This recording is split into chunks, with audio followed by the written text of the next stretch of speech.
Ron DeSantis is now not only sending cops to threaten people who have signed the abortion rights ballot measure, he's also threatening a local TV station for daring to roll ads talking about the topic of abortion. Here's the ad that was so scary, the governor needed to get involved. When I saw the tumor on the MRI, my first thought was, am I going to be able to see my daughter again? The doctors knew if I did not end my pregnancy, I would lose my baby, I would lose my life, and my daughter would lose her mom. Florida has now banned abortion, even in cases like mine. Amendment 4 is going to protect women like me. We have to vote yes. So you can sort of see why Republicans would not want an ad like that to run, a story like that to be told, a woman like that to allow her horrible lived experience to be perhaps demonstrative of what's happened legally in our country. And so, yeah, they sent a letter to the vice president of the TV station saying that the ad is illegal under section 386.01 of Florida law that allows the state to remove any, quote, nuisance that, quote, threatens or impairs people's health, saying, quote, the advertisement is not only false, it is dangerous. Oh my God. And so I'm gonna let you finish in one sec, but just everyone remember, when they say like, oh, obviously, like Reagan said, exceptions for health of the mother, not that mother, not that mother, not that mother, not that mother. You might get locked up if you help that mother.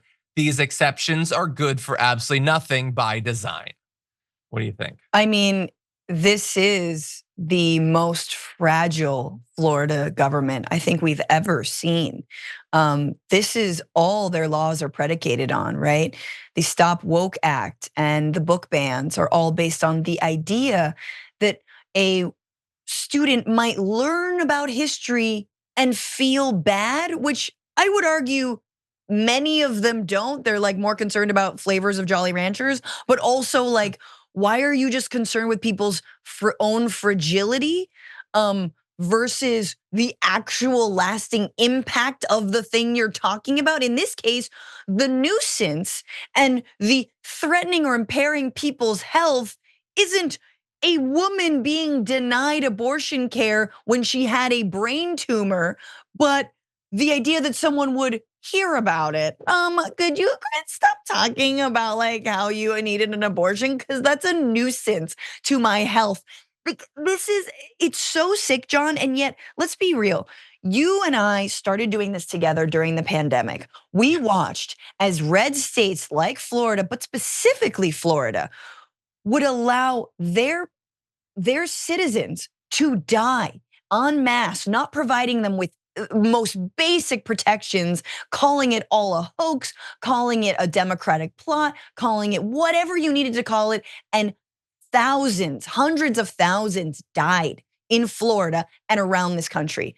And so, of course they say, look, it's survival of the fittest, man. Republicans want you to die. Your job is to try and be lucky enough to never have some sort of medical emergency. Good luck with that. Most of us will have a medical emergency. Most of us will need some amount of like an infrastructure of government to survive. And yet so many don't make it through. This is like libertarian dystopia, and it is here, and it really is birthed in Florida.